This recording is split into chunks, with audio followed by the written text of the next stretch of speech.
Durante el siglo XV, la península ibérica se encontraba fragmentada en un entramado de reinos que coexistían en un frágil equilibrio.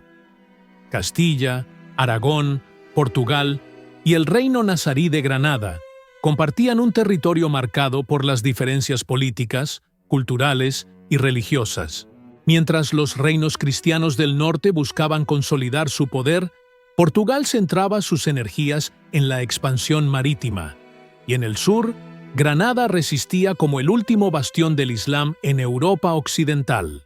Su privilegiada ubicación entre montañas y su eficiente administración le permitían mantenerse firme frente a los avances de sus vecinos cristianos. Las tensiones internas debilitaban a cada reino. Castilla, el más extenso, sufría luchas constantes entre la nobleza y la corona. Aragón, una confederación de territorios con leyes propias, Cataluña, Valencia y Mallorca, mantenía su cohesión gracias a un delicado equilibrio político. Granada, aunque pequeña, prosperaba económicamente gracias al comercio y a una diplomacia hábil. En aquel contexto, los matrimonios entre casas reales se convirtieron en instrumentos políticos de primer orden. Las alianzas dinásticas eran vistas como un medio para asegurar la paz y fortalecer la unidad frente al enemigo común, los musulmanes del sur. No obstante, estas uniones también despertaban sospechas y rivalidades entre las familias nobles, siempre ansiosas de influir en el trono. La convivencia entre cristianos, judíos y musulmanes, aunque enriquecedora en el ámbito cultural, era fuente continua de tensiones. Las conversiones forzadas y los prejuicios crecientes presagiaban tiempos de intolerancia y persecución. La economía peninsular atravesaba una etapa de cambios profundos. Castilla y Aragón, situados estratégicamente entre Europa y el norte de África, prosperaban gracias al comercio, aunque las guerras y los asaltos a las rutas terrestres dificultaban la estabilidad. Ante ese panorama, los monarcas comprendieron la necesidad de reforzar su autoridad y restablecer el orden interno. Cada reino mantenía su propio ejército, formado por caballeros, milicias urbanas y soldados mercenarios. Sin embargo, la falta de coordinación entre ellos hacía que las campañas militares fueran ineficaces frente a amenazas comunes. A la inestabilidad política se sumaban los conflictos sucesorios. En Castilla, la muerte de Juan II desató disputas entre sus hijos Enrique IV e Isabel. En Aragón, el rey Juan II enfrentaba rebeliones que amenazaban la integridad del reino. Mientras tanto, el emirato nazarí, resguardado tras sus murallas, resistía con orgullo, aunque su posición se debilitaba poco a poco ante el avance de las fuerzas cristianas. La península estaba al borde de una transformación histórica. En medio de las intrigas y las alianzas, surgirían dos figuras destinadas a cambiar el destino de España: Isabel de Castilla y Fernando de Aragón. Isabel nació en 1451 en Madrigal de las Altas Torres, un pequeño pueblo de Castilla que pronto se vería envuelto en las luchas por el trono. Hija del rey Juan II y de Isabel de Portugal, quedó huérfana de padre a los 3 años. Su madre, aquejada de desequilibrios mentales, se retiró de la vida pública, dejando a Isabel y a su hermano Alfonso en una situación incierta.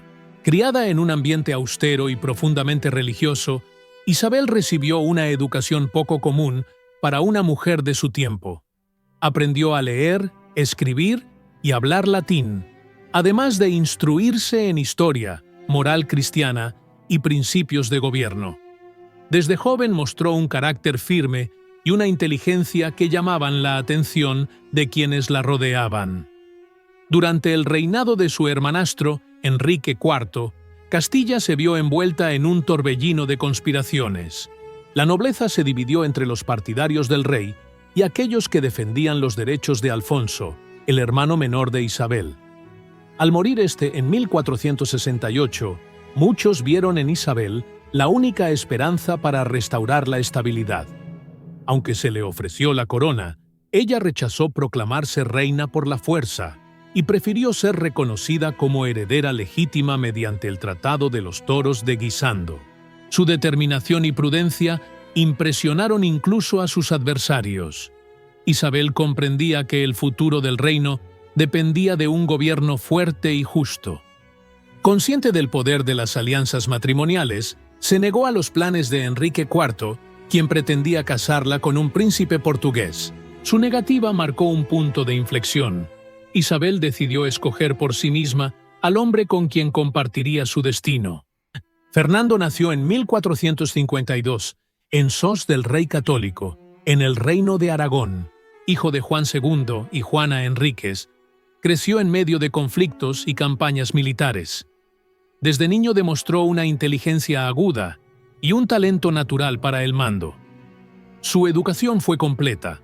Aprendió lenguas clásicas, derecho, historia y táctica militar, además de formarse en la diplomacia, que requería gobernar una confederación tan diversa como la aragonesa.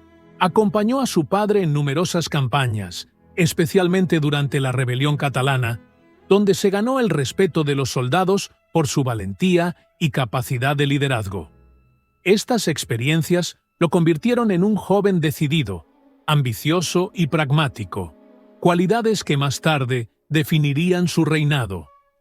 Tras la muerte de su hermanastro, Carlos de Viana, en 1461, Fernando fue reconocido como heredero de Aragón. La presión política aumentó y se iniciaron conversaciones sobre su futuro matrimonio. Entre las posibles alianzas, la más prometedora, aunque también la más arriesgada, fue la unión con Isabel de Castilla. El matrimonio entre Isabel y Fernando, celebrado en 1469 en Valladolid, fue un acto de audacia y visión política. La ceremonia se organizó en secreto, sin la aprobación del rey Enrique IV, quien pretendía impedirla.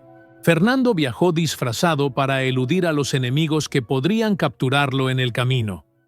La unión no solo selló un vínculo amoroso, sino también una poderosa alianza entre Castilla y Aragón. Ambos compartían una visión común: fortalecer el poder real, limitar la influencia de la nobleza y consolidar una monarquía capaz de enfrentar los desafíos internos y externos. El enlace despertó reacciones encontradas. Algunos nobles castellanos vieron en Isabel una líder legítima y valiente, mientras que Enrique IV declaró el matrimonio ilegal e intentó desheredarla en favor de su hija Juana. Este conflicto desembocó en la Guerra de Sucesión Castellana, donde Isabel y Fernando demostraron su habilidad política y militar, logrando finalmente consolidar su poder. A partir de entonces, los llamados Reyes Católicos comenzaron la gran empresa de unificar sus reinos bajo una sola corona. Su alianza sentó las bases del Estado moderno español y marcó el inicio de una nueva era en la historia de la península ibérica. El matrimonio entre Isabel de Castilla y Fernando de Aragón, celebrado en secreto en 1469, no solo fue una unión sentimental, sino una declaración política. Aquella boda, discreta y peligrosa, encendió una chispa que pronto incendiaría la península.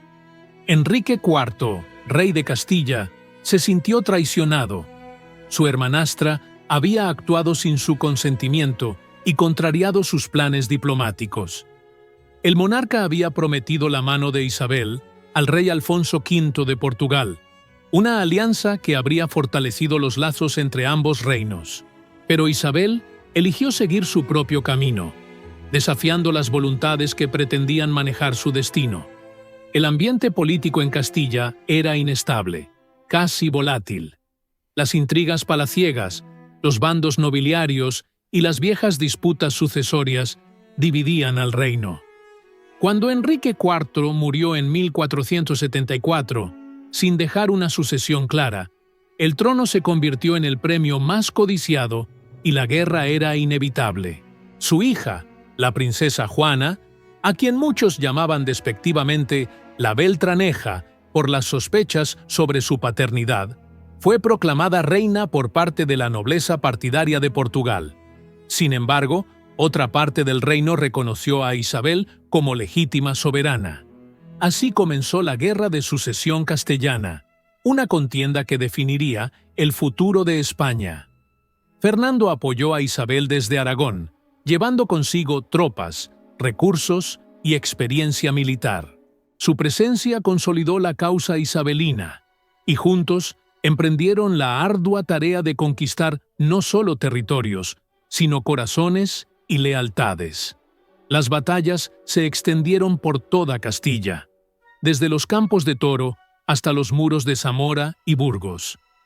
El enfrentamiento decisivo llegó en Toro, en 1476. Aquel invierno, los ejércitos de Isabel y Fernando se encontraron con las tropas portuguesas que defendían los derechos de Juana. La batalla fue feroz, pero el resultado, aunque indeciso en el campo, se inclinó políticamente a favor de los reyes católicos. La propaganda hábil de la corte isabelina presentó la contienda como una victoria, y con ello, Castilla comenzó a aceptar la legitimidad de sus nuevos monarcas. A partir de entonces, la posición de Isabel y Fernando se fortaleció. Convocaron las Cortes de Madrigal en 1476, donde juraron respetar las leyes del reino y fueron reconocidos oficialmente como reyes de Castilla. Fernando, aunque consorte, ejercía un papel igualitario.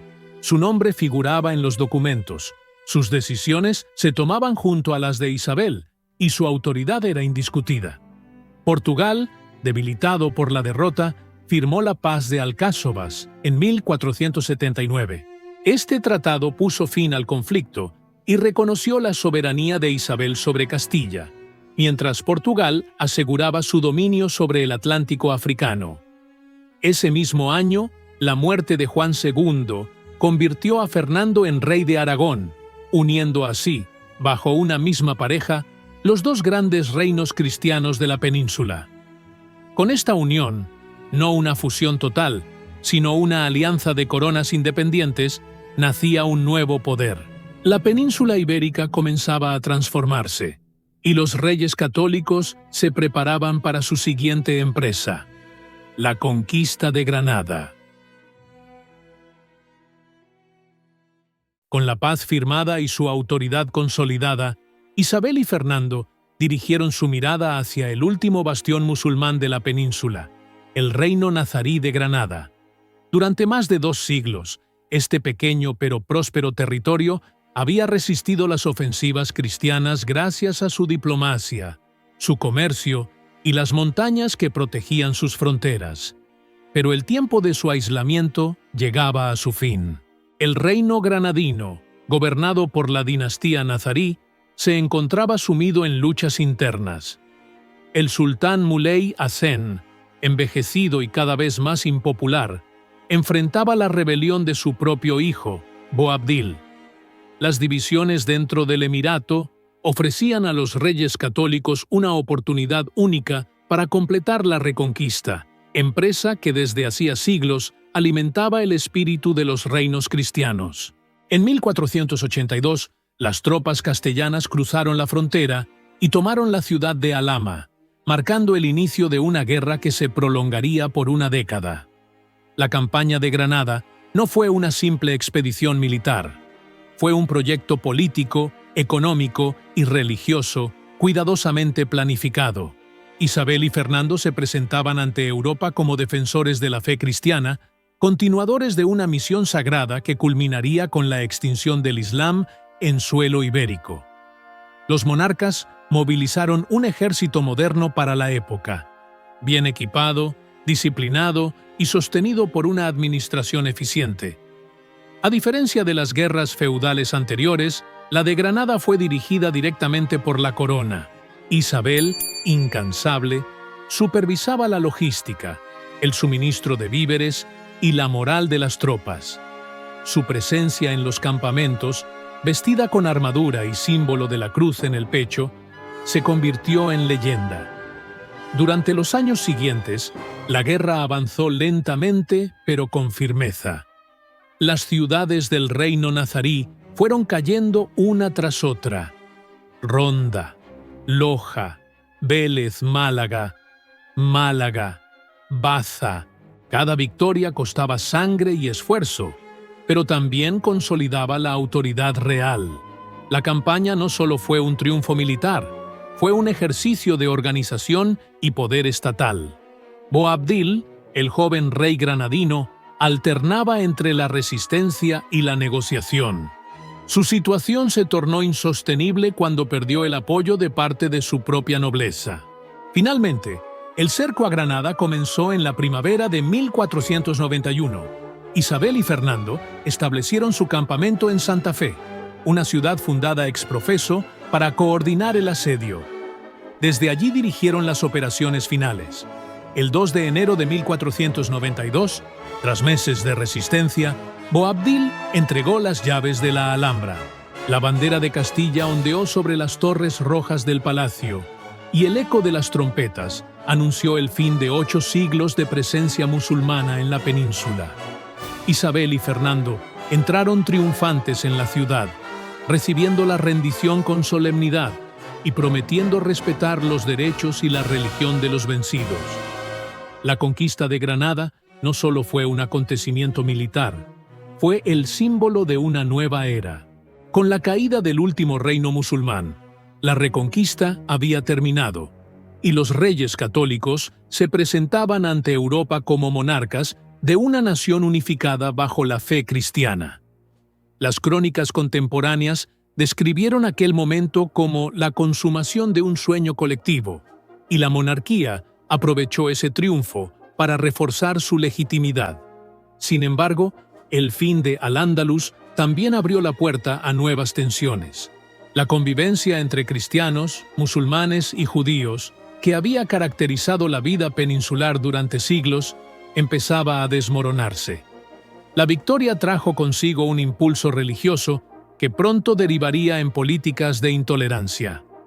El mismo año en que Granada cayó, los reyes católicos tomaron decisiones que marcarían profundamente la historia de España y del mundo.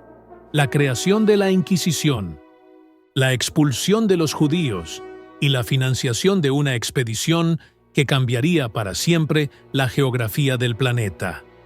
La toma de Granada fue, por tanto el final de una época como el comienzo de otra. El ideal de unidad cristiana se había alcanzado, pero a un precio que pronto revelaría sus contradicciones. Tras la conquista de Granada y el fortalecimiento de su autoridad en Castilla y Aragón, los reyes católicos comprendieron que la verdadera unidad de sus reinos no podía alcanzarse únicamente mediante las armas. La victoria militar había sellado el dominio político, pero la cohesión interna del nuevo Estado requería algo más profundo, una identidad común basada en la fe y en la obediencia al poder real. Isabel y Fernando concibieron su reinado como una misión sagrada. La monarquía, a sus ojos, no solo era un instrumento de gobierno, sino un proyecto divino destinado a proteger la ortodoxia religiosa y garantizar la paz. Con esta visión, emprendieron una serie de reformas que transformarían las estructuras políticas, sociales y espirituales de la península ibérica. En 1478, con la aprobación del Papa Sixto IV, se estableció el Tribunal del Santo Oficio de la Inquisición en Castilla. Aunque su objetivo oficial era combatir la herejía, en la práctica se convirtió en una herramienta de control político y social. Su creación marcó un cambio decisivo. La religión dejaba de ser dominio exclusivo de la Iglesia y pasaba a estar al servicio de la monarquía. El primer foco de la Inquisición fueron los conversos, judíos que habían adoptado el cristianismo, pero que eran sospechosos de mantener en secreto sus antiguas costumbres. En una sociedad que vinculaba la fe con la lealtad al Estado, cualquier duda sobre la sinceridad religiosa se interpretaba como traición. Los inquisidores, designados por la corona, investigaban denuncias, realizaban interrogatorios y aplicaban castigos ejemplares. Los juicios eran públicos, ceremoniosos y cargados de simbolismo. Las autos de fe, celebrados en plazas y templos, servían tanto para condenar a los culpables como para reafirmar el poder de los reyes católicos ante el pueblo. Los castigos variaban desde multas y penitencias hasta la confiscación de bienes o la ejecución en la hoguera. Aunque sus métodos fueron temidos y su crueldad cuestionada incluso por algunos contemporáneos, la Inquisición consolidó la autoridad de la monarquía. Su red de informantes y su presencia en todas las regiones permitieron a Isabel y Fernando ejercer un control sin precedentes sobre la sociedad. Bajo su vigilancia, la herejía fue casi erradicada y la disidencia política se confundió con el pecado. El punto culminante de esta política religiosa fue el Edicto de Expulsión de los Judíos, promulgado en 1492. Isabel y Fernando ordenaron que todos los judíos que se negaran a convertirse abandonaran sus reinos en un plazo de 4 meses. Miles de familias, muchas de ellas dedicadas al comercio, la medicina y la enseñanza, fueron obligadas a vender sus bienes y marcharse. Este acto, justificado por los monarcas como una defensa de la fe y de la unidad del reino, tuvo consecuencias profundas. España perdió a una parte vital de su población más instruida y económicamente activa. Sin embargo, para los reyes católicos, el sacrificio era necesario. El nuevo Estado debía cimentarse sobre una sola fe, una sola ley y una sola autoridad. Mientras la Inquisición imponía la uniformidad religiosa, Isabel y Fernando emprendían una transformación del aparato de gobierno. Su objetivo era claro: reducir el poder de la nobleza y fortalecer la autoridad central. Durante siglos, la aristocracia castellana había actuado como una fuerza paralela al poder real. Poseían ejércitos privados, administraban justicia en sus territorios y desafiaban la autoridad del monarca. Isabel, consciente de que su trono dependía del equilibrio entre firmeza y diplomacia, aplicó una política prudente pero inflexible. Confiscó propiedades obtenidas de manera ilegal, limitó privilegios señoriales y reorganizó los consejos reales, creando un sistema administrativo más eficaz. En lugar de confiar en nobles de sangre, eligió a juristas y letrados formados en las universidades, quienes aportaron un enfoque racional y técnico a la gestión del reino. El Consejo Real de Castilla se convirtió en el núcleo del gobierno. De él derivaron otros organismos especializados, como el Consejo de Hacienda, encargado de las finanzas, y el Consejo de Indias, que surgiría más tarde para administrar los nuevos territorios descubiertos. En el ámbito de la justicia, los reyes católicos reformaron las chancillerías y audiencias, estableciendo tribunales superiores que garantizaban la aplicación uniforme de las leyes. La justicia dejó de ser un privilegio de los señores feudales y pasó a ser un instrumento del Estado. Para garantizar el orden en las zonas rurales, en 1476 se creó la Santa Hermandad, una fuerza policial que patrullaba caminos y perseguía delincuentes. Financiada por las ciudades y supervisada por la corona, esta institución se convirtió en un símbolo del poder real.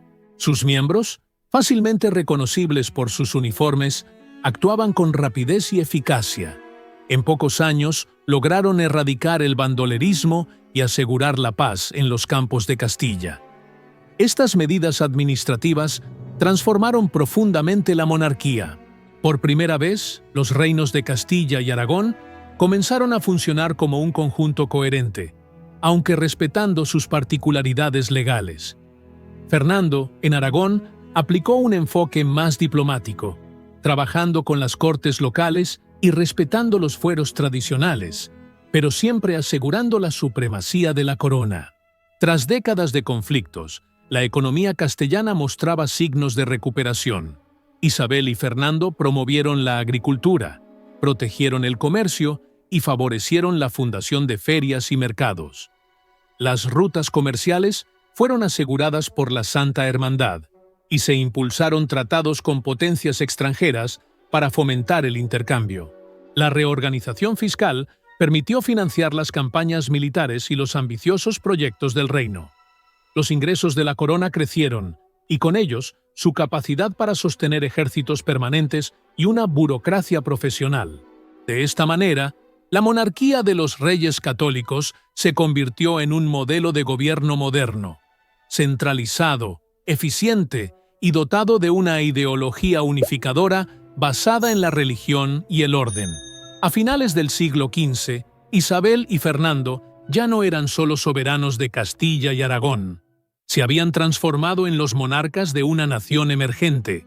La combinación de autoridad política, control religioso y reformas estructurales creó un Estado capaz de competir con las grandes potencias europeas. Sin embargo, la búsqueda de la unidad también sembró las semillas de la intolerancia. La Inquisición, la expulsión de los judíos y la conversión forzosa de los musulmanes marcaron el inicio de una época de uniformidad impuesta que, si bien fortaleció al Estado, empobreció la diversidad cultural que había caracterizado durante siglos a la península ibérica. La España de los Reyes Católicos era una nación recién nacida, poderosa y orgullosa, pero también vigilante y temerosa de la diferencia. El fuego que había purificado su fe comenzaba a proyectar sombras sobre su futuro. El año 1492 marcó un punto de inflexión en la historia universal y en el reinado de Isabel y Fernando. Mientras las campanas de Granada aún resonaban celebrando la victoria sobre el Islam, una nueva empresa, más audaz y misteriosa que cualquier guerra, se preparaba bajo el amparo de la corona, la expedición hacia Occidente que cambiaría para siempre el destino del mundo. Desde hacía años, un navegante genovés llamado Cristóbal Colón recorría las cortes europeas ofreciendo un proyecto que muchos consideraban imposible: llegar a las Indias Orientales navegando hacia el oeste, atravesando el océano desconocido. Portugal, potencia marítima por excelencia, había rechazado su propuesta, y fue en Castilla donde finalmente encontró apoyo. Isabel, mujer de visión amplia y espíritu decidido, vio en el proyecto algo más que una aventura. Tras la Guerra de Granada, la monarquía buscaba nuevas rutas comerciales que compensaran la pérdida del comercio mediterráneo, dominado por los italianos y los turcos. Además, un descubrimiento semejante podría servir como instrumento para expandir la fe cristiana más allá de los límites conocidos. Tras largas negociaciones, el 17 de abril de 1492 se firmaron las Capitulaciones de Santa Fe, documento que autorizaba la expedición y concedía a Colón títulos y privilegios si lograba su objetivo. La empresa, aunque modesta en recursos, estaba cargada de simbolismo. Representaba el espíritu de un reino que, recién unificado, aspiraba a extender su influencia más allá de sus fronteras. El 3 de agosto de 1492, 3 carabelas, la Santa María, la Pinta y la Niña, zarparon del puerto de Palos de la frontera. Durante más de 2 meses, Colón y su tripulación enfrentaron la inmensidad del océano Atlántico, el miedo a lo desconocido y la amenaza constante del motín. Sin embargo, el 12 de octubre, al amanecer, Rodrigo de Triana avistó tierra. Era una isla del Caribe, a la que Colón bautizó San Salvador. Aquel momento, aparentemente simple, inauguró una nueva era: el encuentro entre dos mundos. Aunque Colón creyó haber llegado a las costas asiáticas, en realidad había descubierto un continente hasta entonces ignorado por Europa.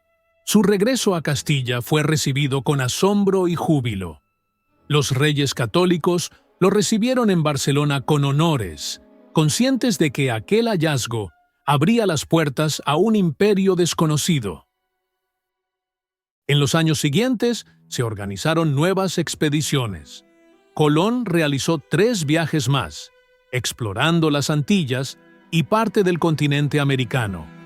Otros navegantes, como los hermanos Pinzón, Juan de la Cosa y Américo Vespucio, ampliaron el conocimiento del Nuevo Mundo. Los reyes católicos establecieron desde el principio un firme control sobre las nuevas tierras. Con pragmatismo político, comprendieron que los descubrimientos debían administrarse con orden y bajo la autoridad de la corona. Por ello, en 1493, solicitaron al Papa Alejandro VI la Bula Inter Caetera, que otorgaba a Castilla el dominio sobre las tierras descubiertas al oeste de un meridiano imaginario en el Atlántico. El tratado posterior con Portugal, firmado en Tordesillas, 1494, fijó de manera más precisa la línea divisoria que repartiría el mundo entre las dos grandes potencias ibéricas. Así, mientras Portugal mantuvo su influencia en África y Asia, Castilla extendió su soberanía sobre las tierras del Nuevo Mundo. La expansión ultramarina no solo significó el descubrimiento de nuevos territorios, sino también la apertura de una nueva visión del mundo.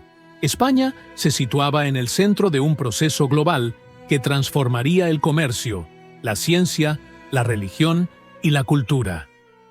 Los primeros años de colonización estuvieron marcados por la incertidumbre.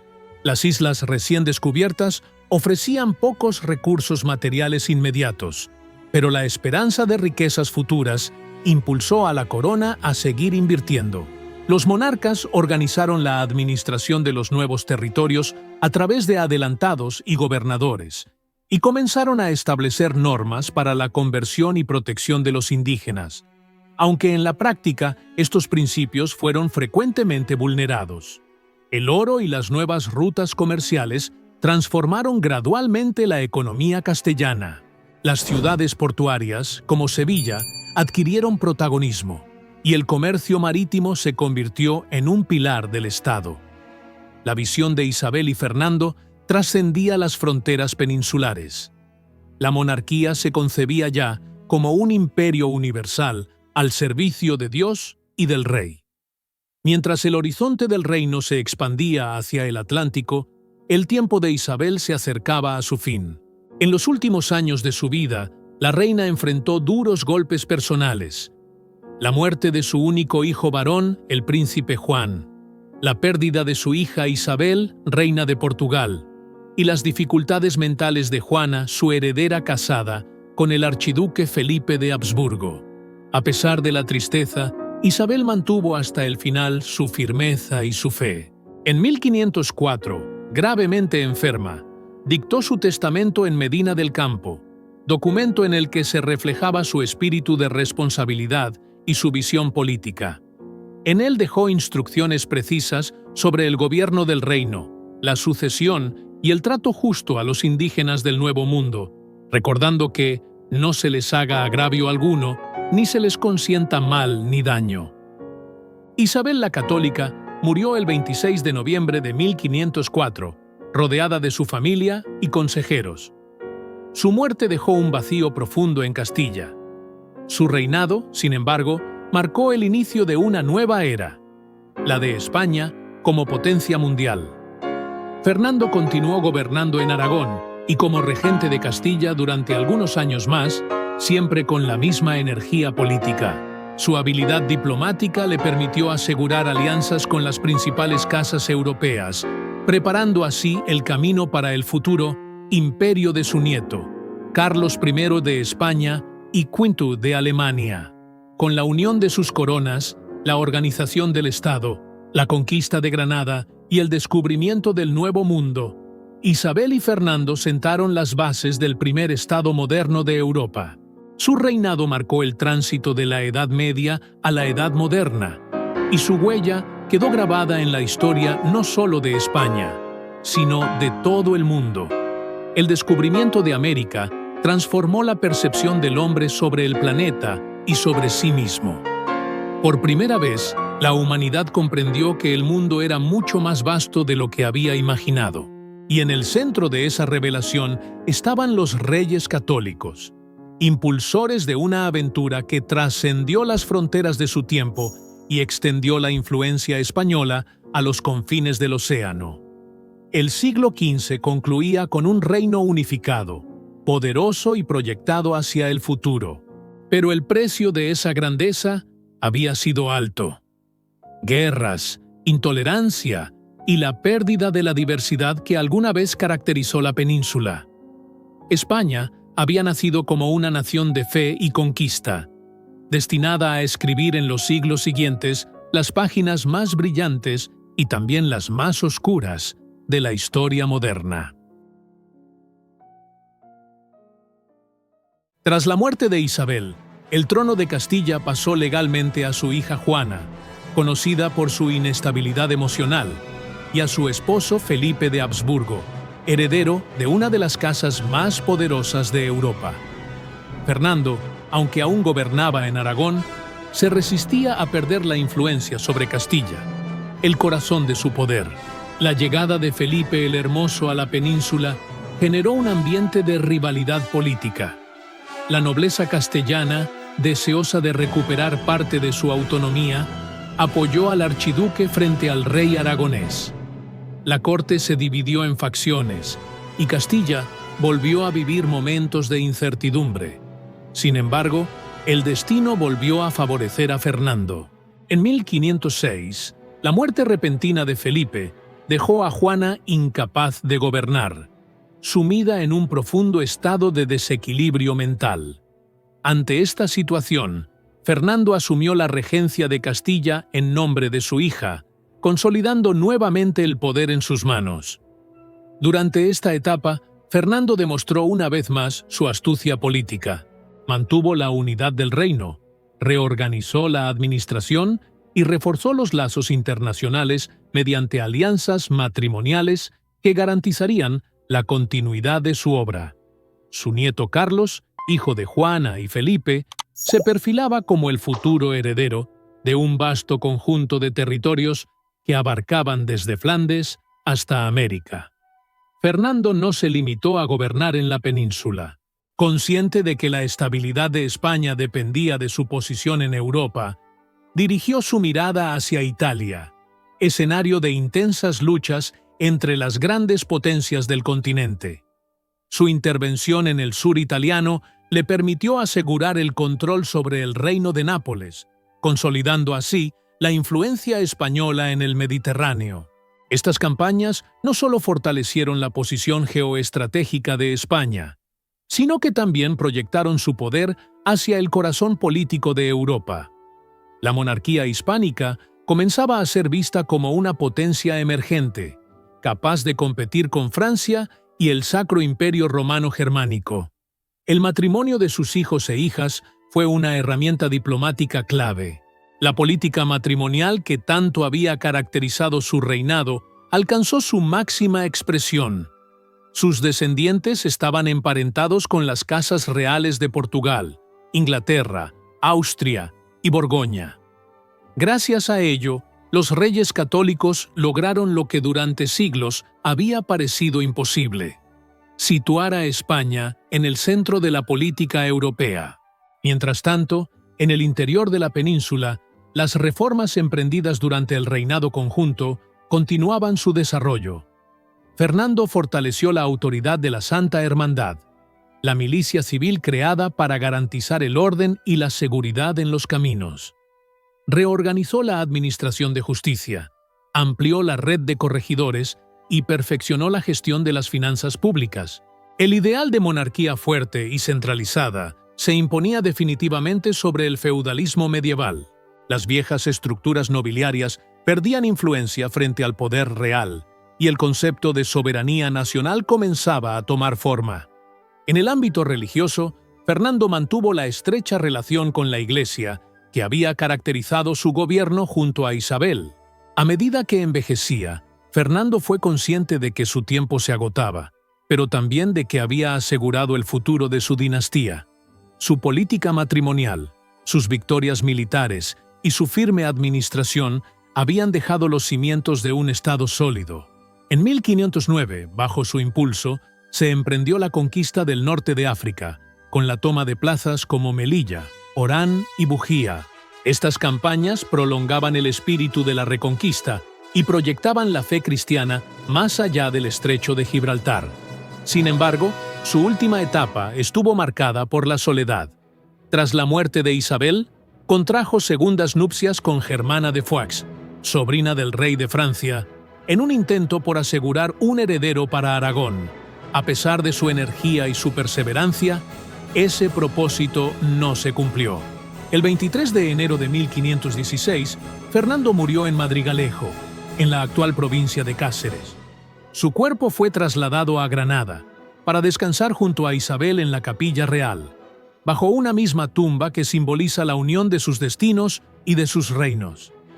En pocos años, su nieto Carlos I heredaría no solo Castilla y Aragón, sino también Flandes, Austria, el reino de Nápoles y los vastos territorios americanos.